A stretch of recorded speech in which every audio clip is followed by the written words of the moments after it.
Hello, Guitar Smarts fans. Before you check out this podcast, I want to make you aware of a cool new place where you can interact with other Guitar Smarts listeners. It's a Facebook group called the Guitar Geek Hangout. That's where we hang out and talk about all things guitar. So, if you like the Guitar Smarts podcast, come and chat with Kieran and myself over in the Guitar Geek Hangout on Facebook. Maybe check out some pre-podcast clips and even get involved in asking and answering lots of questions from the other page dwellers.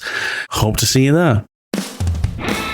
Is it really just a linear scale between better and worse, cheaper and expensive? And I don't think it is. I think it's much more complex than that. It's not those two things aren't even necessarily linked. An expensive guitar can play extremely badly without the right attention to detail. Yeah.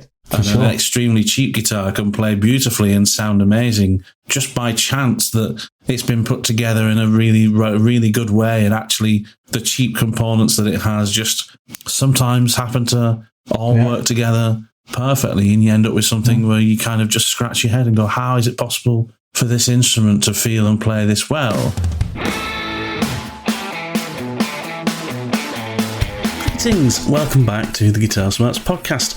Remember, if you're an everyday gigging guitarist, this is the podcast for you, and maybe your friends too, so please tell them about us. This week, Kieran and I discuss one of the oldest guitar-related questions ever. Do expensive guitars make you a better guitarist? Can a cheap guitar be as inspirational to play? Or does it all exist in our minds as a way of subconsciously compelling us to buy more guitars?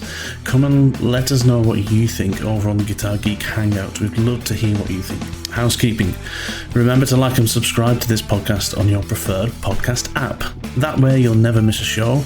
There is a LinkTree in the description of this show where you can follow links to our Buy Me a Coffee page, links to some of our Spotify playlists, social media pages, especially the Guitar Geek Hangout page on Facebook, where you can interact with Kieran, myself and many other guitar nerds just like us.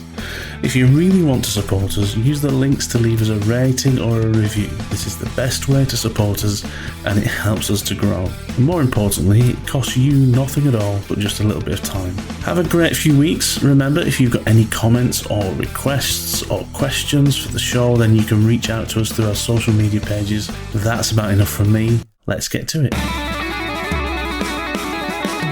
Dude, it's good to see you. It's been a few weeks, hasn't it, since we talked? It has. We've had a couple of weeks break. We've been busy with work and life and all kinds of things. But that's good sometimes because it means we've got lots to catch up on, and it means we've got all this pent-up guitar stuff in our heads that we want to talk about. So, yeah, it's all good. Absolutely, yeah. Lots of pent-up stuff. Actually, I've got to say, I'm excited because tomorrow is my first gig of the year. Hey. Step in for a great band down in Somerset. And it's going to be the first gig where I'm using the Catalyst. Oh, yeah. So I'm really looking forward to that. You know, I know it's going to work out great, but yeah, I can't wait to get that just in a gig situation, get it pumping. And I really like the set list for this band as well. There's a lot of classic kind of Motown stuff, a lot of kind of simple, a lot of easy stuff to enjoy still, and a lot of guitar fun stuff for me to kind of, you know, be selfish about. And this is good. And Mr. Brightside isn't in the set, so happy days. That song's got, I never thought I'd say this, but that song has grown on me. I'll come on to why in a minute, but I'm pleased, mate. Let's talk about your gig. So first gig of the year, the Catalyst is getting its outing. That's a big step, right? Because you've changed over your rig. I think we spoke about it last time. You sold the I was going to say you sold the Helix, but no, heaven forbid. You sold the Head Rush. You sold the Head Rush, and now you've got your full Line 6 Catalyst thing going on. This is it. So have you figured out what configuration you're running it in for? And definitely, I'm going to go just everything, you know, use my standard gig preset straight into the power amp in of the Helix. Got you.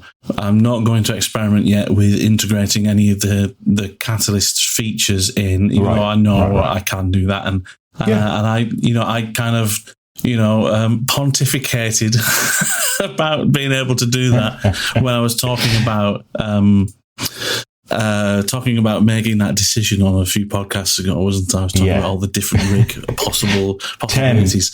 10. Yeah. There was PowerPoint slides. There was talk of MIDI again, which just made me. And the chances are that really what I'm going to do is either go straight into the power amp in from the Helix, or I'm going to have another preset that just doesn't have an amp in, and I'm going to go straight to the front end of the Catalyst and use an internal amp setting. Because actually, the first 2 or 3 amp models on the Catalyst I really, really love. There's like a clean setting, which is just pure clean. It barely breaks up at all. Super Fender sounding. It's just fantastic. And then there's this what's called a boutique setting, which is a bit more kind of like broken up, a bit more kind of like what I'd imagine playing through something like a Lazy J or something. Yeah, or more, maybe something with a little bit more gain, like a Jackson Audio Works, or like a what they call like Bad Cat, that kind of company, or something with a bit more gain, something like a almost boogie-ish in a way. Like low gain boogie kind of thing. And then the Vox setting is super chimey, sounds fantastic. So there's some really usable amp settings on it.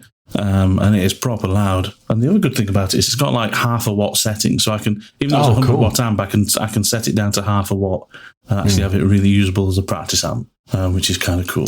My brain's struggling to think what that actually means, because it's a fully digital amp, right? So it's not like you're power attenuating actual valves in there, but I guess what it's simulating in this matrix-like world that you now live in is that it's simulating how a valve amp would then break up if it was a lower wattage amp than the modeling of a higher wattage amp. Yeah, so it will. Well, for a start, it'll be restricting the power output capability of the power amp itself. Okay. And you can tell it's doing that because what the master volume does is, there's you've got much more travel before you get up to, volume, loud volumes, but also you can definitely hear there's a change in the gain structure of certain amp settings. So like if I have the gain at a certain point on one of the amps, and I have it on like the 50 watt setting or the 100 watt setting,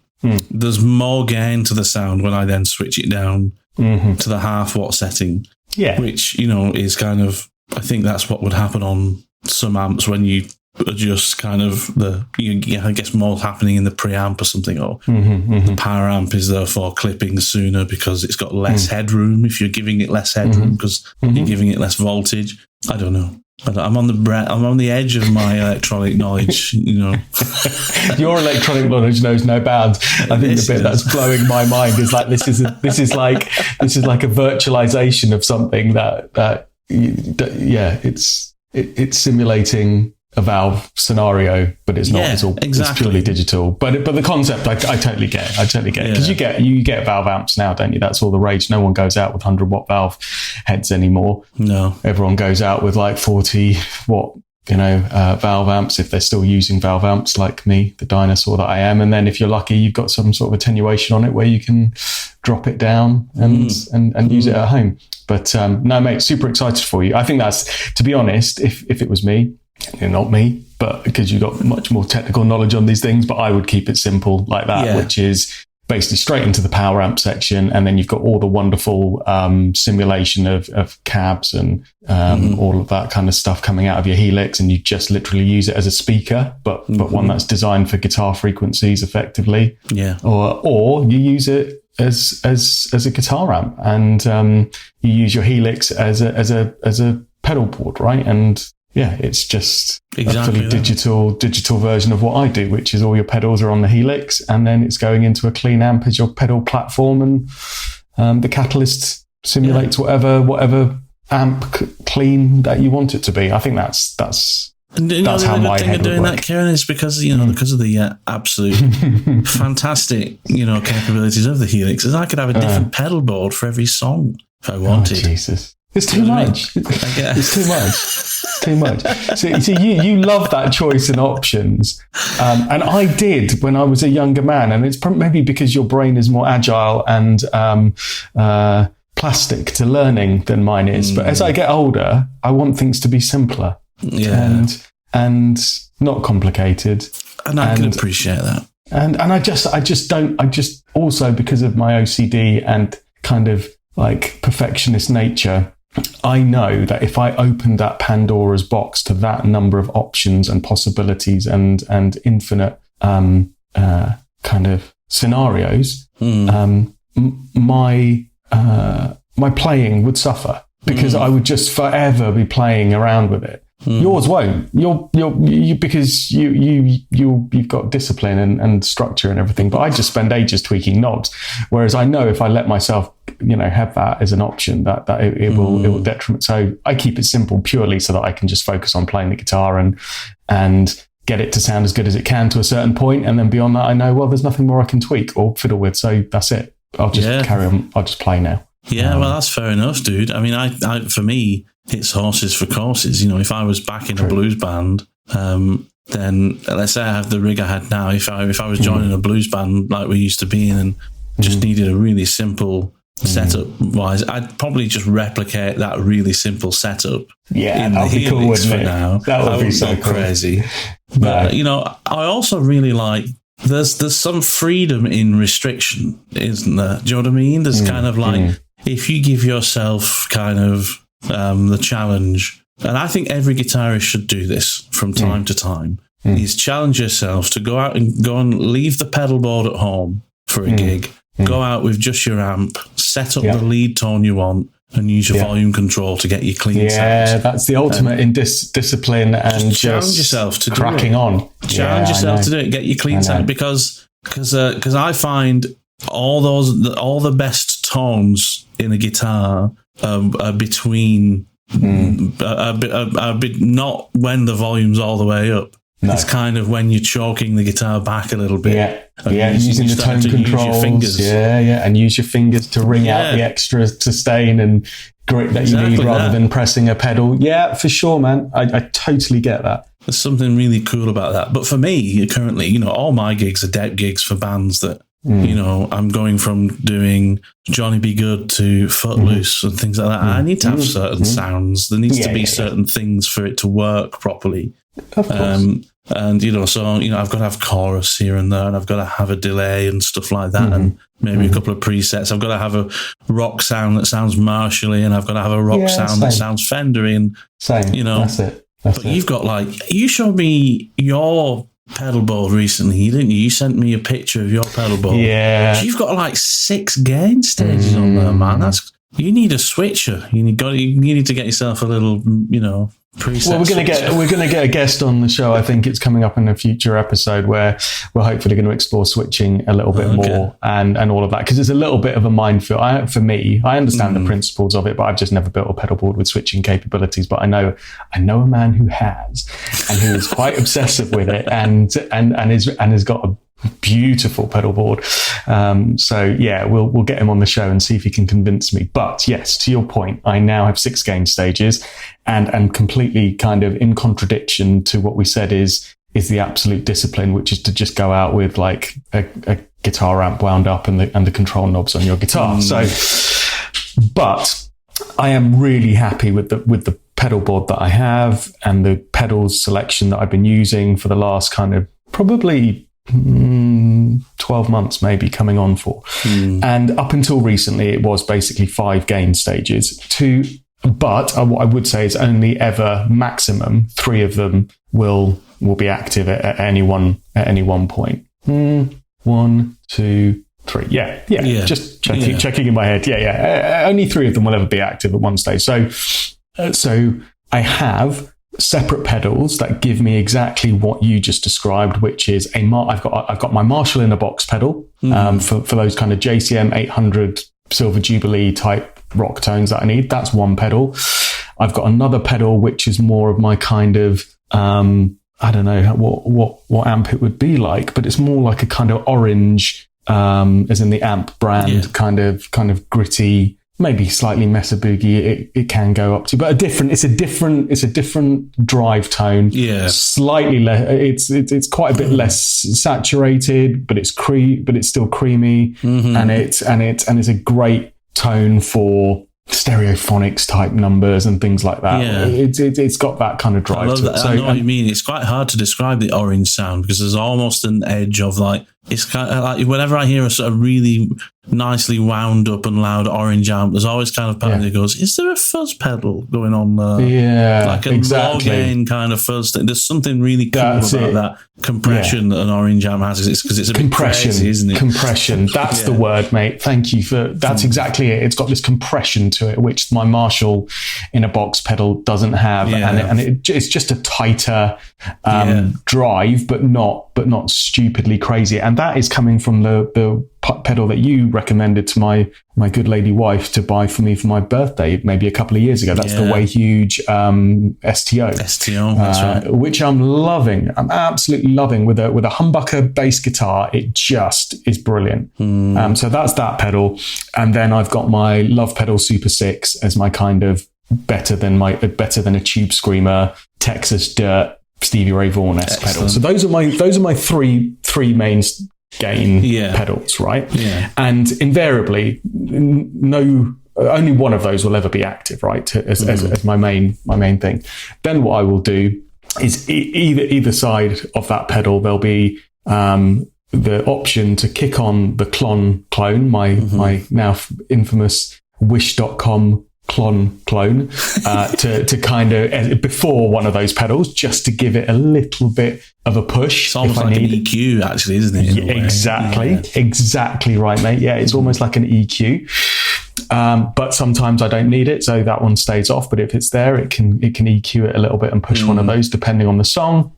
And then post one of those pedals, I have a boost for just lifting the volume of it all, just to punch in for solos, right? So that's my three gain stages, but then with different tonal options. So, but yeah, I sent you a photo the other day because for the last few gigs I've been using the again now infamous TC Electronic Spark Boost, right, as my boost pedal. For volume drop-ins, and I love it. It's got such a beautiful, punchy, chunky tone to it. It's muscular. It's a muscular sounding boost pedal, right? Which I love.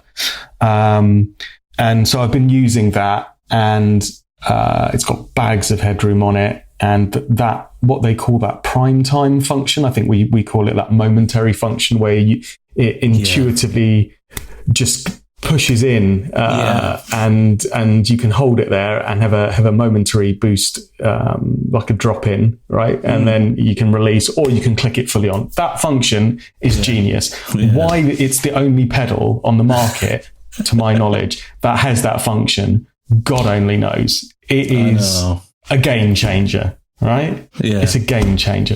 I thought the first gig that I did with it, I thought this is going to get a bit of getting used to. I hadn't even played with it at home before I took it to a gig. I just put it on the board when we've talked about this so much. I'm sure I'll figure it out. Within the first song, I got it. It's like picking up an Apple iPhone. It didn't need instructions. It just worked. It just worked, right? It just worked. And that was it. I was sold. I was like, this is brilliant, right? Yeah. So that's the benefits. The downside is I really miss the EQ and gain controls that my previous boost pedal, the Moore Pure Boost, which I've used for the last 10 years, and it's never let me down. I miss being able to just dial up the gain a little bit for a bit more compression and being able to EQ the boost, right? So what I actually do is I cut some of the bass, the low end on it, just dime it back a little bit, and just dime up the treble a little bit for a little bit of clean push, just to help it cut through the mix on a solo, right? Of course. So that pedal gives me a little bit more sustain because of the gain knob on it that you can tweak slightly. And then that EQ, again, for solos just punches in beautifully, but it doesn't obviously have that momentary prime time function. So that's the one thing that I wish TC Electronic would do. So if they're listening, like, make a Spark Boost, please, which has the EQ settings that the big full fat one has. Yeah. But put the prime time function on it, because their bigger version of the Spark Boost doesn't have that function. It's only on the mini version. You're right. It's only on the mini version. They're missing a trick. They really are. I think Well, I don't think they made enough fuss about that primetime function anyway when they released it, did they? They didn't. So not enough people know what them. I'm sure there's plenty of people out there that don't realise what they're missing out on, and they've even got that pedal on the board, probably. It's so cool. Anyway, we've given them enough promotion over the years now, and mentioned that pedal enough to the point where now people are buying it because they've heard it on the big Rainbow one, didn't he? You put it on the Guitar Geek and there we go. It's a cracking pedal. We're actually selling this thing for you. I hope you're managing okay with it, Ray, by the way. It's a good pedal. Yeah. Oh, mate, it's a beautiful pedal. You won't regret it. Mm-hmm. But having said that, I did send you a picture the other day saying now for my volume solo boost thing, I've now put the Spark Boost side by side on the board with the Moore Pure Boost. So you stand on both at the same time? No, hopefully not. That would be disastrously loud. But basically, I'm now literally using, or intending to, let's see how this goes tomorrow. It may be one step too far for my small mind, and I end up tap dancing my way through a gig and having to rip one of them off the board. But in my mind, I'm now going to use the TC Electronic Spark Boost purely for that prime time function, for little cheeky drop-ins where I need it to. Yeah. And for my main solos where I want that EQ function and that little bit of extra compression and sustain on the solo, because it's a longer solo and I just want that, I'm going to use the Moore. So now I've got two options as to which pedal I'm going to hit for solos, depending. It's too much, isn't it? It's just too much. I'm going to have to take one of them off, but let's see how it goes. I don't think it's too much. I think you've got a plan in mind as to how you're going to use them. I think there's a lot of guitarists out there that will have plenty more gain stages on their board, or, it's not about too much, Kieran. I think it's about why you have them there in the context of the music you're playing with your band. And if you know in your mind anyway that you're always kind of thinking, well, really what I've got is a clean, for any given song, you've got a clean sound, an appropriate dirty sound, and then an appropriate way of you either adding more gain and volume for a solo, whether that's through the boost or the clone or whatever like that. So you've got 6 gain stages, and the permutations are endless as to what you can select, but you've already got it clear in your mind how you're going to use them for any given song. Exactly. So in that way, I don't think it's extravagant or gratuitous at all. What I would say though is that you're doing a lot of tap dancing, so whether or not it's worth you spending the money on some kind of switching system that allows you to set presets, so you can have a preset that is these gain pedals and a preset that is that gain pedal. You might find that there's no real benefit to that for you, because that's quite an expensive, upgrade to a pedal board that's really only saving you a few moments clicking at, beginning and end of guitar solos. Yeah, but it'd be fun though, wouldn't it? It'd be cool. It would be cool. Because what I've got to do now, and thank you for validating my insanity, but I as I said, I will still only ever have 3 of these pedals on at any one point. Yeah. But what it now forces me to do is exactly as you've described, is for each song in the set list, I've got in my head which combination of those 3 pedals it is. So I've now got to kind of remember for each song, it's those 3 pedals. It's those 3 pedals. Whereas if I had a switching system that just was kind of, nicely labeled out, I could just press one button and it would be those 3 pedals. Exactly. And then disengage it and those pedals come out the signal chain, and then press another button and it's those 3 pedals. And that's it. And also when you're not actually using any pedals, your signals are not going through any of those pedals, whether they're off or on. That's the other cool thing about a switching system, is because it's a true bypass. When you're not engaging that loop with the pedal in that's already on, your signal's not even going through that loop at all. So if you have nothing switched on, you're literally going straight from your guitar into your amp, so you end up with a more pure sound. And the argument is you also get less noise because you're not picking up noise through all those different pedals, even when they're not engaged. So exactly, there's a lot of arguments for having that system in terms of protecting your tone, but it's not everyone needs it. No. Well, let's see how I get on tomorrow. I've got a gig tomorrow down in Fareham. Let's see how it goes. Is it too much tap dancing? Is it too much to remember? Has it adding this extra pedal? Has it compromised my tone by adding another pedal? Has it increased the noise floor? I don't know. Let's see. Is it too much? If it works and I like it, but it's just a bit too much tap dancing, then switching system, here we come. Can't wait. Can't wait. Well, let's debrief next week and see how our respective equipment performed. Excellent. Looking forward to it. Shall we get on with what we're talking about today? Because I'm looking forward to this one. This is an interesting one. I feel like it's as close to my heart in a way. But Kieran, what are we talking about today? Sorry to interrupt this conversation. However, if you're a regular listener, then you should definitely come and join us on our Facebook group, the Guitar Geek Hangout. You can interact with other listeners of the show, engage in general chit-chat about guitars, music and pedals, or just share images of your guitar collection for everyone to look at. Regardless, it's the next place you should visit online. Go and join the Guitar Geek Hangout on Facebook now before you carry on with the podcast. I'll wait here. Hey, welcome back. We're talking about why you need to spend more money on guitars. No, basically. No. Yeah. You need to spend some cash, serious cash this time. Both of us, we're going to go crazy because clearly, Matt, the more money we spend on a guitar, the better we're going to be. Surely? That's true. That is actually a fact, isn't it? I think the best. Yeah, that's you're absolutely right. Your ability as a guitarist is entirely proportionate to the amount of money you spend on your instrument, isn't it? That is a true fact, isn't it? That is here endeth the lesson. Well, brilliant. I think certain manufacturers would. Yeah, exactly. Yeah, that's it. Tune in next week. No, our topic is on a related theme, isn't it? Which is discussing this notion. Well, discussing actually the reality of an expensive guitar and what that means for your playing, for your wallet, for your just overall coolness, really. Overall coolness.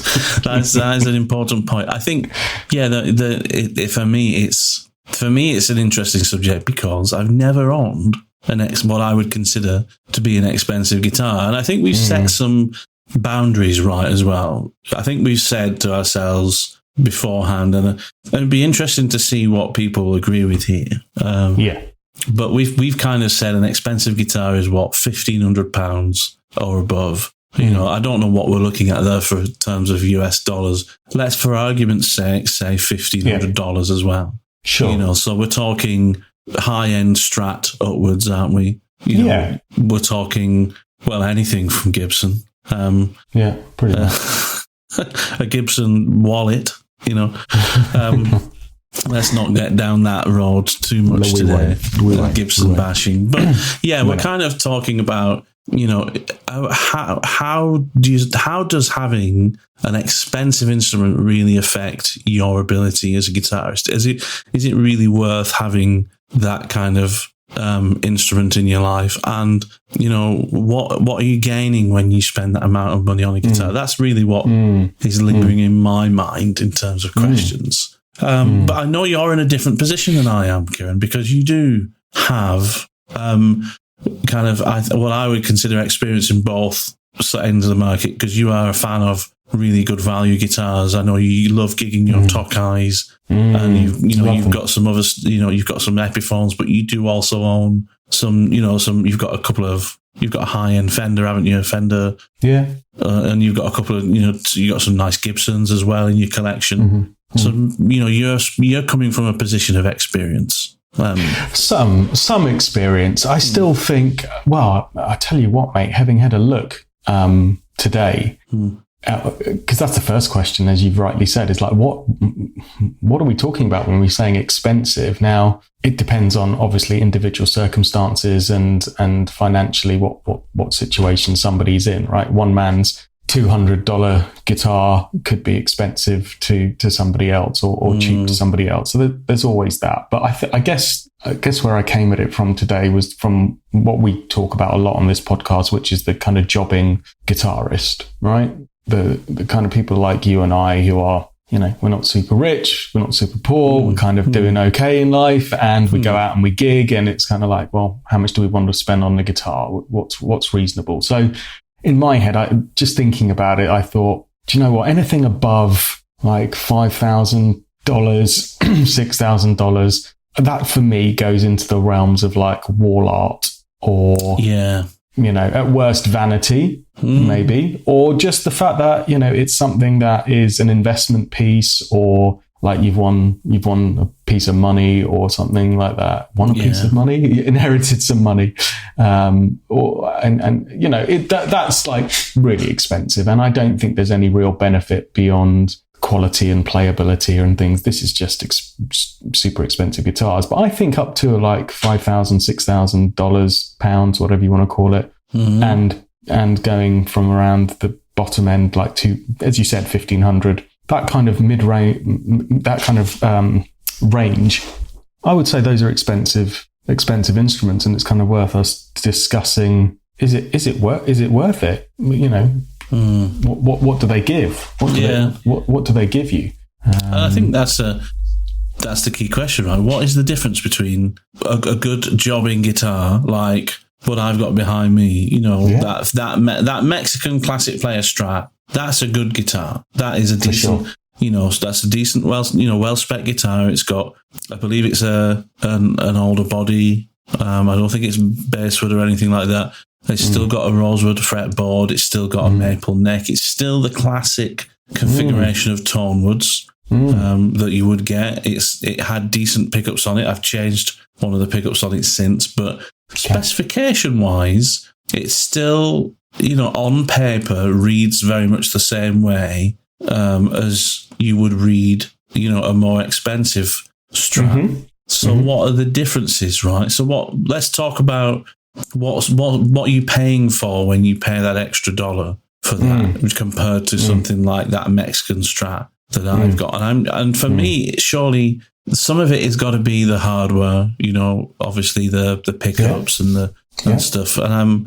But for me, I've always been convinced of this. A huge amount of what you're paying for is simply time spent with hands on that guitar from an experienced luthier. And having, and likewise, you can kind of turn it backwards and look at it the opposite way and say, well, how come that guitar is so much cheaper than this one? And it's because less time spent with somebody really putting time and effort into making that guitar right. It's kind of the more that can be automated in the process of building that guitar, then the less it costs for the manufacturer. So, for me, that's the value I think I can see, at least in, if I was like, for example, if I was going to go, I'm looking at a guitar now as an example, I thought I'm going to go online, go on one of the guitar stores online that has, a huge amount of availability here in the UK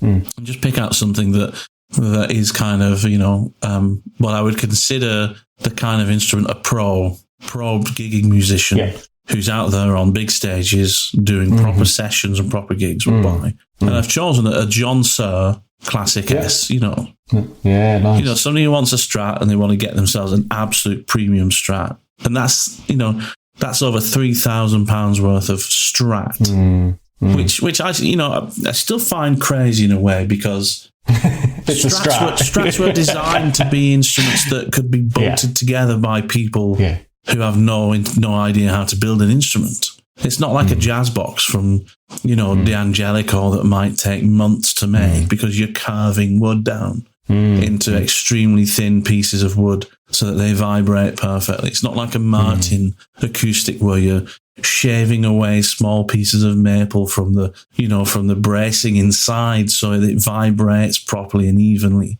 It's a Strat. It's components mass-produced and bolted together. I'm a big fan of a guitarist called Alan Hines. I don't know if you've heard of him, and his playing is just absolutely just awesome. Really smooth, kind of articulate guitarist. Kind of bluesy fusion, and he's got some great videos on his YouTube channel of what makes this guitar great and affordable kind of thing. Okay. He's showing some of the guitars from his collection. And he's got this 1960s Strat, but it's not a 60s Strat. He's not bought a 60s Strat. He said he's actually collected the components over time. Oh, really? And I think the one that he was showing, he said over time it's cost him about $4,000. If he was buying it now, obviously we'd be talking 40,000 as a complete instrument.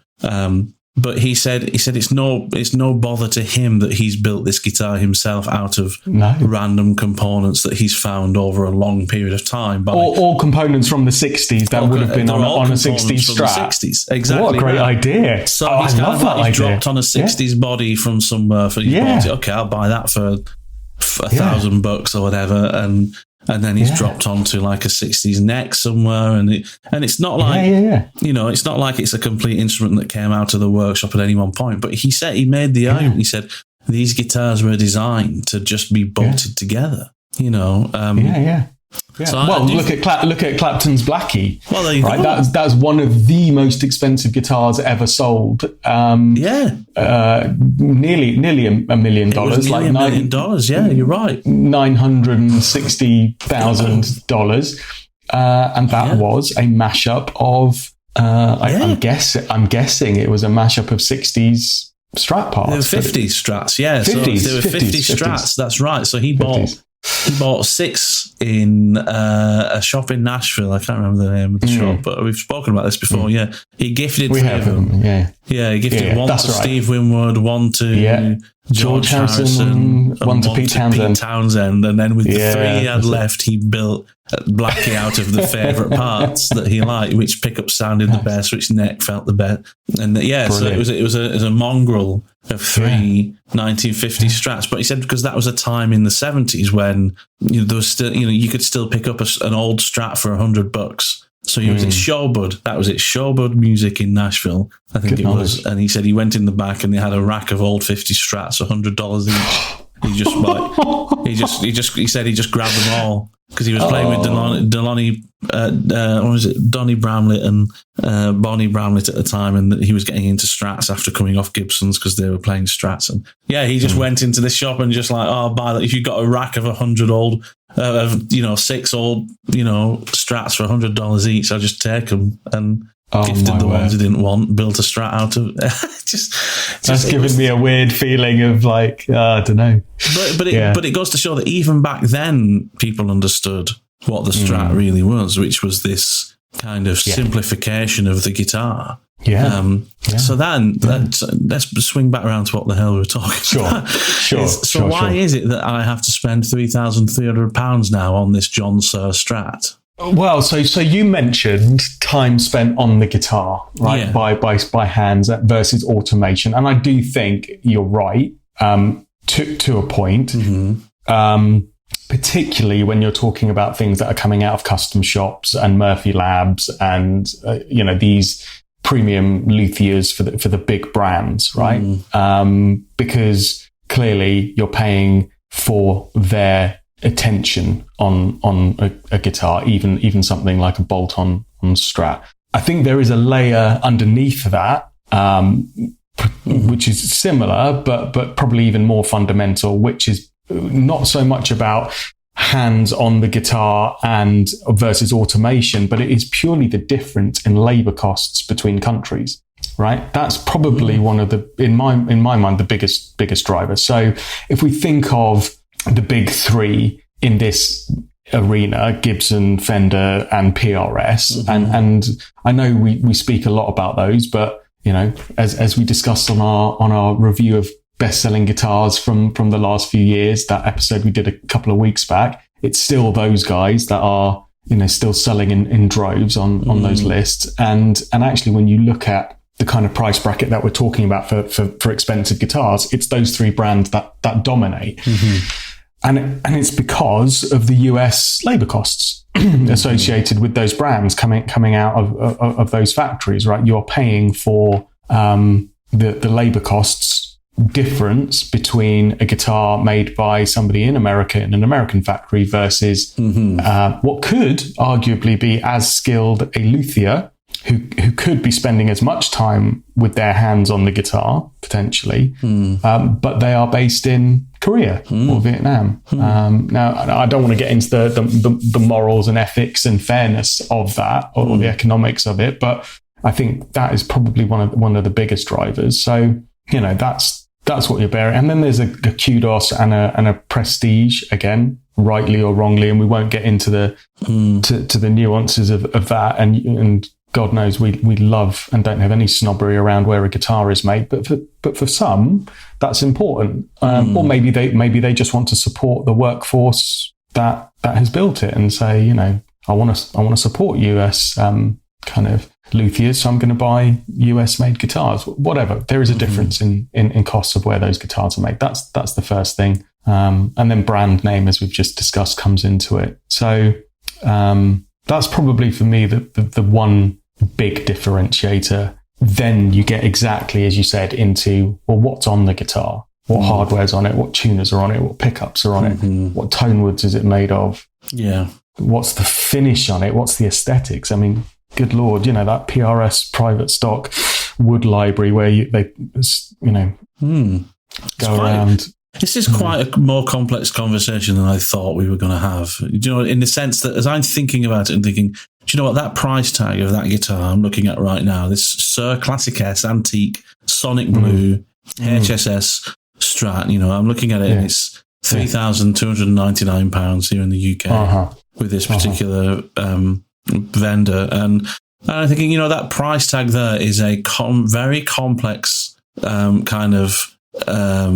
what's the word I'm looking for? It's a very complex sum of many different and complex things, isn't it? Yeah, and I think that's what we're maybe not appreciating, is we're maybe simplifying this conversation. Or maybe in my mind, I thought this was a simpler conversation than it was before we had it, which was, you know, is it really just a linear scale between better and worse, cheaper and expensive? And I don't think it is. I think it's much more complex than that. It's not those two things aren't even necessarily linked. An expensive guitar can play extremely badly without the right attention to detail.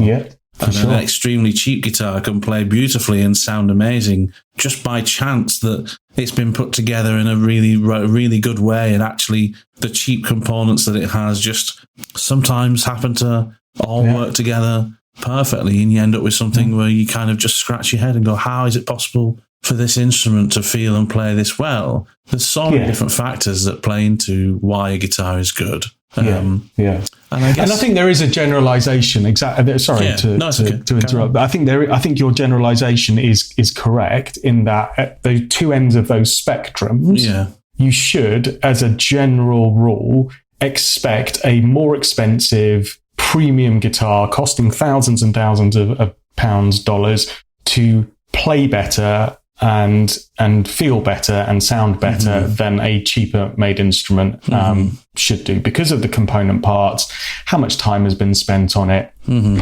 etc., etc. But God knows we love some of those not stupidly cheap and nasty guitars, but some of those guitars that just have been produced in mass volume, not for price perspective, had that much time spent on them, but with a bit of tweaking, refinement, potentially a few little upgrades, can be just, well, my Tokais are a case in point. Made in China, few electronic upgrades, a good setup from me, and they are just, to me, as good as any Gibson Les Paul that I've played. And I've got, as you said, Gibson Les Paul. So it's an interesting one, but it is multifactorial. It is based on geography, and it's not a linear thing. There is a point of diminishing returns, though, right? Which is, to a point, beyond what price point does it actually, you're just paying for aesthetics or brand, and you're not getting any benefit. And I don't know what that point is. I guess it differs by manufacturer, really. Well, I reckon I've got an idea as to what one of those things that you could pay for, which is a diminishing returns, if you like. So take PRS, for example. Yeah. One of the things that I find the most astonishing about what PRS do is the effort and time and money spent into managing the tone wood selection. And then how they store and look after all those different tone woods. There are kind of pallets of maple and rosewood and things that PRS sit in ovens for months at a time to dry them out to a certain level. But how are you experiencing that difference in that guitar? You might pick up a PRS guitar and you've got no way of comparing that to anything else on the earth. You could, do you know what I mean? You could pick up a cheaper PRS and think, well, actually, I can't really hear or feel the difference in that different tone wood selection, but the tone wood selection between those two guitars might be a $2,000 increase in price. For sure. You could actually be spending thousands more on a guitar simply because of the cost inherent in providing that particular tone wood selection that you've made. But actually, there might be no experiential difference between that guitar and a cheaper guitar. It's just that you've bought into a process of supplying that particular type of wood because you want to know that a certain selection has been made. Do you see what I mean? It's kind of, you're spending thousands on something that doesn't really give you anything other than the knowledge of something that has been done. Or does it? Or does it? I'm sure Paul Reed Smith would argue differently as he sips his iced bourbon in the candlelit vaults of the PRS Wood Library, which smells of rich mahogany and leather-bound books, and occasionally has John Mayer popping by. Yeah, that's it. Yeah, that's it. Do you remember that? Look, the optimist in me says it's about marginal gains. And every little extra attention to detail and little tweak, from drying out that wood or talking to it while it was growing on the tree to massaging it before chopping it down. Is that Wagyu maple? I don't know.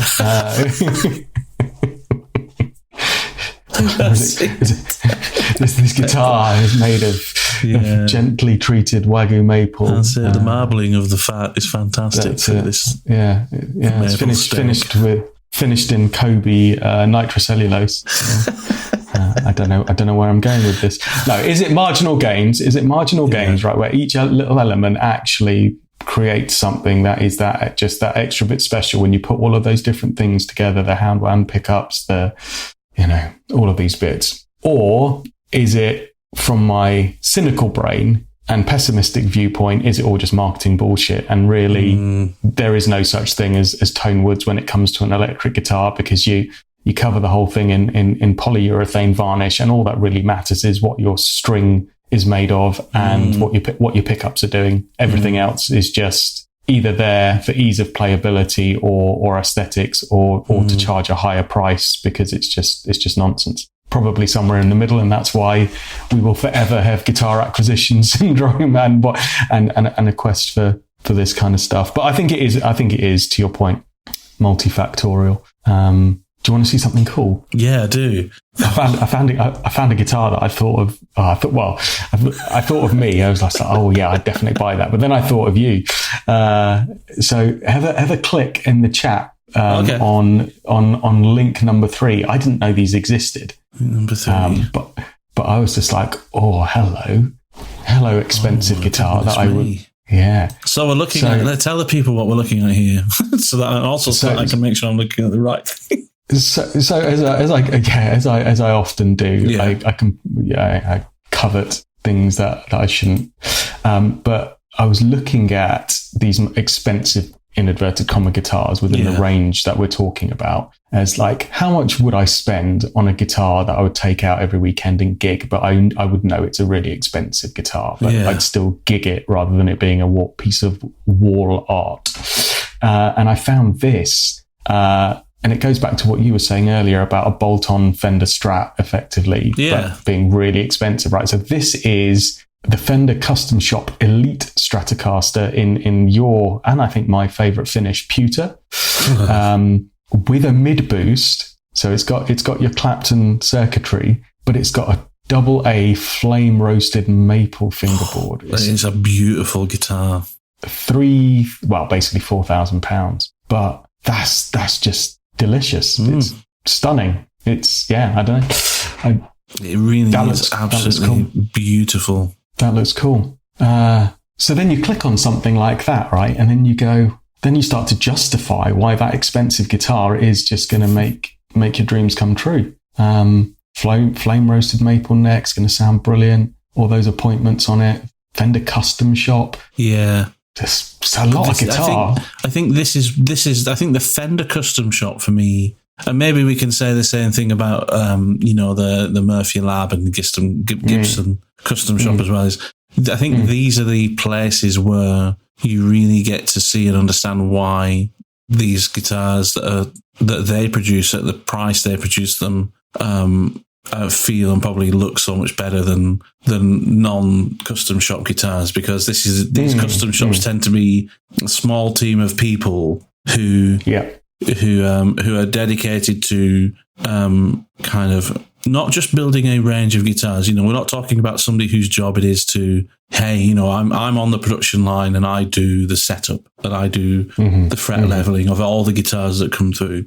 Yeah. The Fender custom shops, from what I understand, tend to be this custom master builder gets given this commission of a guitar that somebody's ordered, and it's their job to then build that guitar from start to finish and deliver it back to them. If that person's paid for that, if they've paid for a specific master builder. That's a different one, I think, isn't it? I think that is the master built custom shop. Exactly.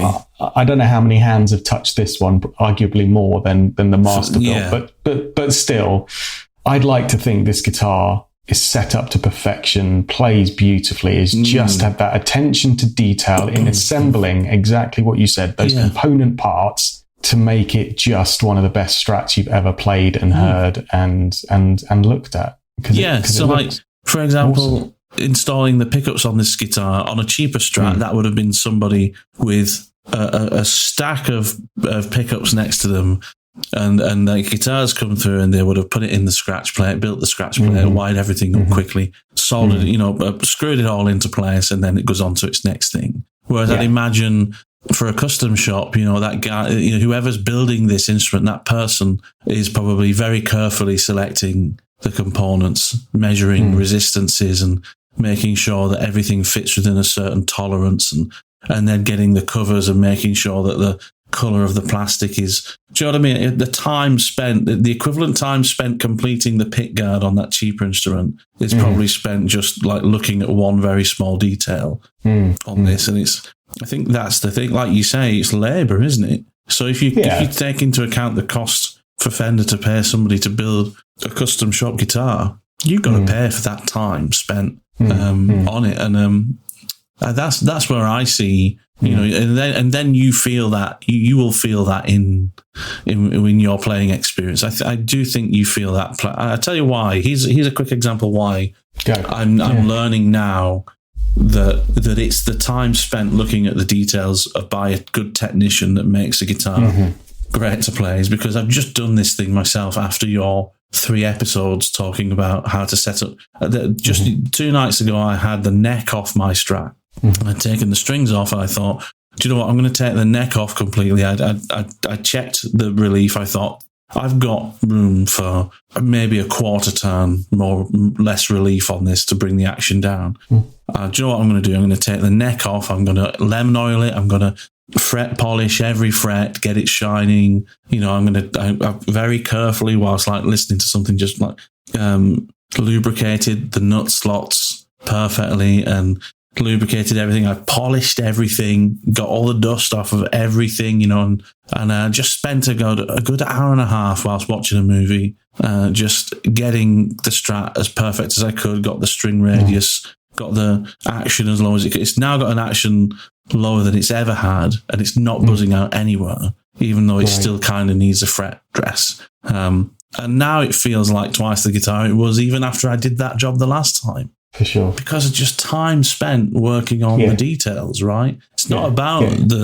I'm sure if it had a more expensive piece of tone wood on the, that the neck was built out of, I'm sure it wouldn't actually play any better if I'd set it up the same way. as I've just set that up now. So for me, that's what you're paying for. I think when you're paying for a $3,000 or $4,000 instrument, you're paying for someone with decades of experience, imparting that experience into the setup and the build of that guitar in a way that you will never get when that guitar is pumped off a production line that's full of people and machines that don't have that experience. I mean, all those people in the custom shop are guitar players for a start. That makes a difference, right? Anyway. No, you are right. You are right. And that is what you would hope and often I'm sure we'll get with paying for a more expensive instrument. The bit that frustrates me as it will now frustrate you, now you know how to do these things on a guitar, is when you pick up a really expensive guitar and it hasn't been set up properly and it hasn't been kind of had that care and attention to it, and you just go, oh, that's a shame. It should have that. Or the flip side of it, like where I've taken these Tokais and they weren't great out of the box. They were okay, but with a few tweaks and some attention, they just turned into miraculous instruments. So yeah, it's an interesting one, isn't it? Too often I've found myself coveting these really expensive instruments, getting down to the guitar shop, trying them out, and then being disappointed and going, it's not what I thought it would be. But yeah, interesting. It is interesting. I think there's a huge element of failure in the industry, I think, to really make sure these instruments are at their best when they eventually go on the wall at the shop, you know. Yeah. But does a more expensive guitar make you play better? Does it make you a better guitarist? This is the thing, right? Let's go on. Well, I was going to say let's take setup and things out of the equation for a moment. Then, so let's imagine we've got a mid-priced instrument, a modest guitar, set up well, set up nicely, plays nicely, and we've got something really premium and expensive. That's also equally set up well and nicely and playing well. Are you going to play better or have a different experience between those two guitars now? Now that things like setup and time spent on the guitar have been taken out of the equation, what are we talking about then between the playing experience of those two instruments? It's a really good question. And you know what? I'm trying to picture myself doing this to acoustic guitars rather than electric because there's too many things in the signal chain with electric guitars, I think, can detract from the experience. And I'm thinking, if I'm playing a £2,000 Martin compared to, say, a £200 Yamaha, I'd like to think that I would experience the difference in those instruments. I think you would. I think you would. Maybe even though they're set up nicely with acoustics. Yeah, I think it might be. I think you would hear that because of all the things you talked about earlier and how the bracing's been done, what the tone woods are. Tone woods for sure matter in acoustics and all of that. There is something that happens when I sit down with an expensive guitar that's been set up well and plays nicely. And there is a feeling that I get that I'm playing something special. And it does make me feel differently. Does it make me any better a player or anything? No, I'm not sure. But I do connect with the instrument if it's in the right environment in a way that just feels special, right? It's like putting on your best watch when you're going out for dinner somewhere or something like that, where it becomes a moment where you go, I'm going to sit down and play this expensive guitar. It gives you a feeling. It's hard to describe. I don't know whether I'm on my own with that one. No, I don't think you are. I kind of get it. I really do, because even though I've never owned an expensive guitar, I have gone from one place to another.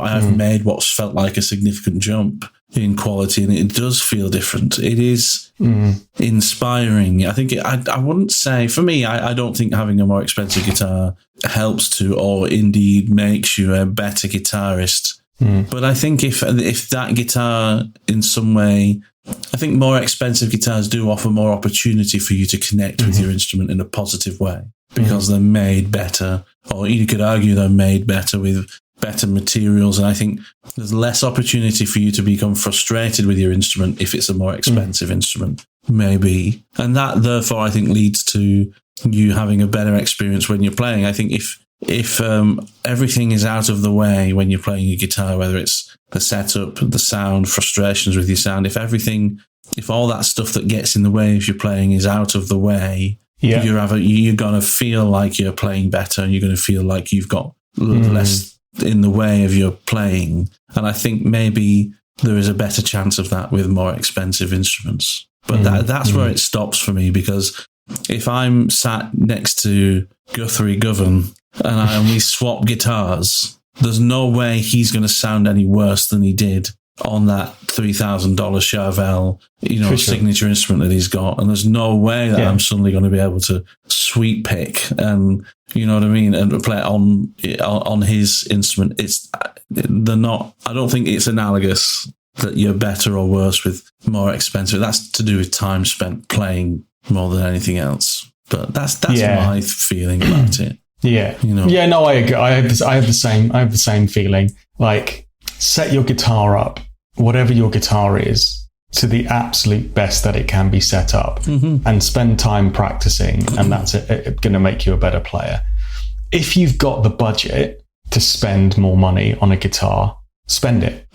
Absolutely spend it, because hopefully what you will get is then a better investment on that guitar, something that when you do set it up will set up nicer and stay set up for longer in a nicer way. I think that was really poor grammar there, but what I'm trying to say is, setting up a well-made instrument and a more expensive instrument, in my experience, is generally a better outcome than trying to rescue something that's dog cheap. But be aware that there is a point of diminishing returns on this, and up to a price point, you are then paying for where the guitar has been made and the brand of it and some of the marketing elements behind it. And that's true.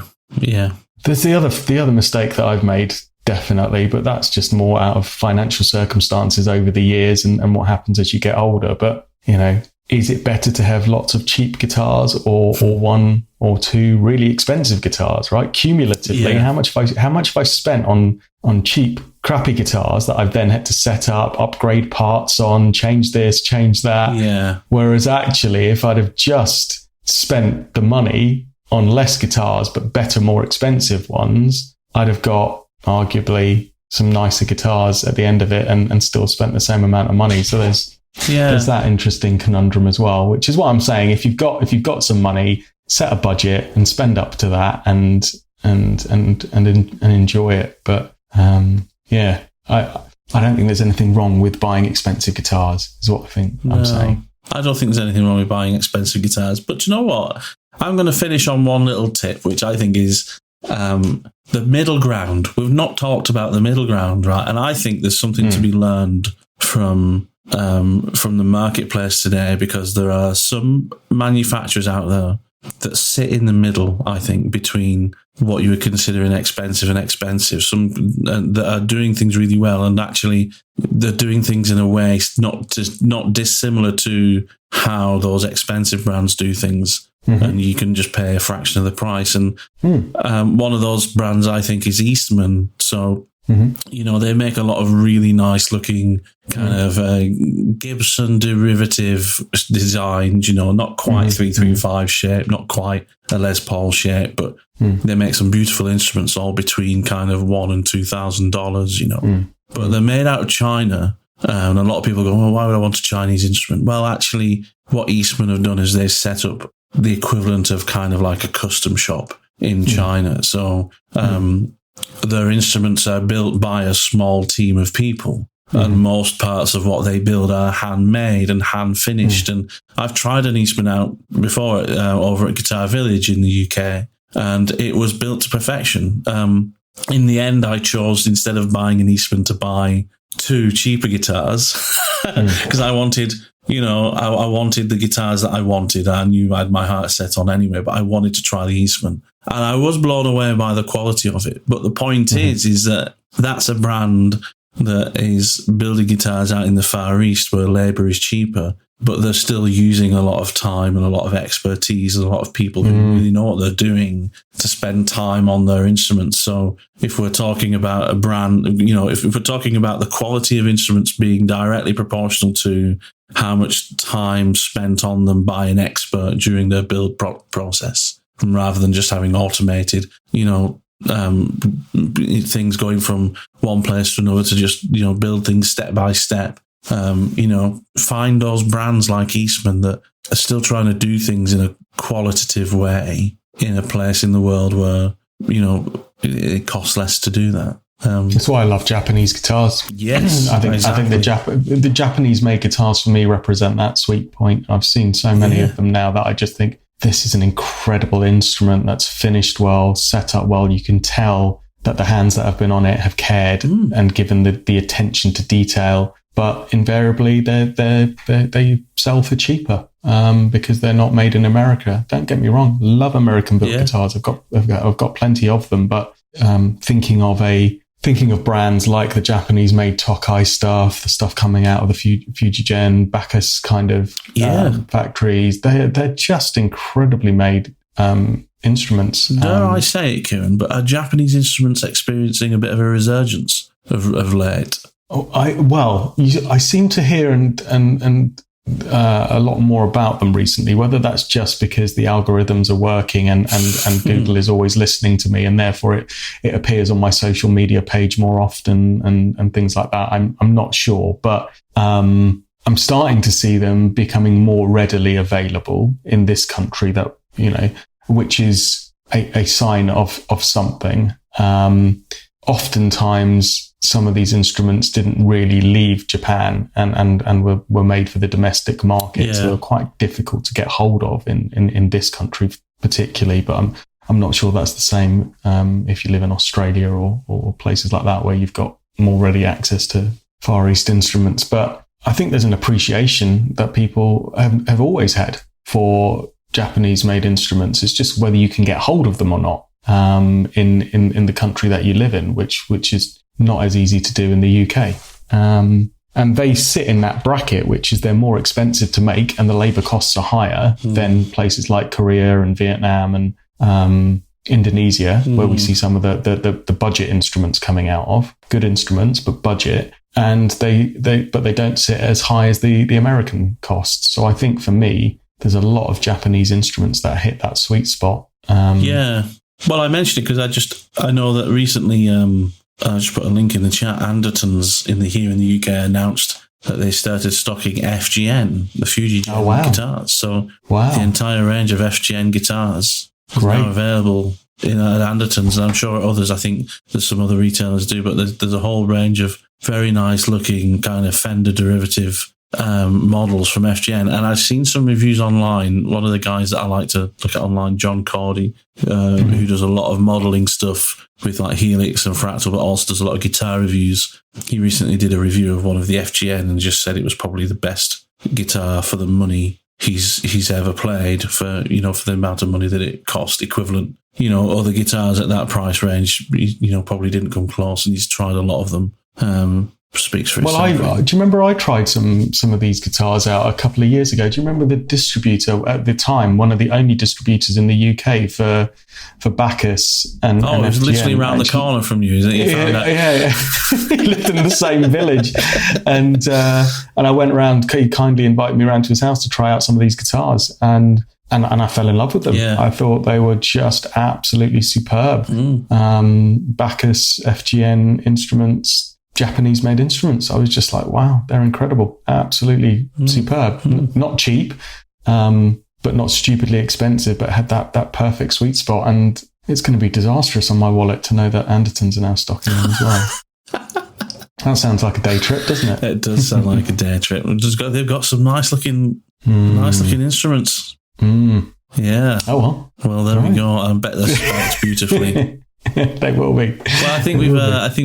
I don't know. Do you think we've kind of? I don't know if we've concluded this conversation. I think I feel like I need to go and experience playing some expensive guitars. More than I have done in my life. As a 40-year-old man who's played guitar since I was, a very early teen. I feel like the one thing I've missed out on so far is really getting my hands on some expensive instruments and really seeing what it feels like to play them. Not necessarily to own them, but we do need to go and do a guitar shop visit, mate. Let's get that organised. Yeah. We'll get out there in the next few weeks and just go and purely try some ridiculously expensive instruments and see how many of them float our boat. My hypothesis is we will be equally amazed and disappointed. Yeah. And that will vary from guitar to guitar in that price range is my experience. You try some in that kind of, $6,000-$7,000 range, even $3,000-$4,000, and some of them you just go, yeah, I can totally see why they're charging this. This is just a dream machine. And some of them you go, they're charging how much for this? It's not worth it. It's not great. So yeah, let's do it. All right, dude. Great conversation today, mate. I've absolutely loved kind of pulling this apart. I think it's a really, to anyone who's listening, please head over to our page on Facebook, the Guitar Geek Hangout. Come and join the page, and let's talk about this, because I really want to know what people think. I know there's going to be a lot of listeners that own some highly coveted instruments that they absolutely love and spent a lot of money on, and you're gonna want to have your say. And likewise, some people who've got a love for cheaper instruments like we have, and you're gonna want to have your say as well. Come and tell us what you think. Come and get involved in the conversation, and we can carry on this chat another time. I think that'd be really cool. Great plan, mate. Sounds good. Good. Well, have a great gig tomorrow night. Yeah, you too, man. And look forward to hearing how the Catalyst performs. Yeah, I'll let you know next week. I'm sure it'll all be first outing. Absolutely fantastic. Can't wait to give it a go. Yeah. All right, buddy. I'll speak to you again next week. All the best, buddy. I'll speak to you soon. Ta-da, mate. Thanks so much for listening. If you like what you hear, then remember there are 74 other episodes going back over 2 years that you can check out, where we talk about all kinds of things like the best budget guitar amps, a visit to the London Guitar Show, Desert Island gear and rigs and music, Murphy Lab guitars, loads of stuff. Anyway, go and enjoy them, and we'll see you next time on the Guitar Smarts podcast.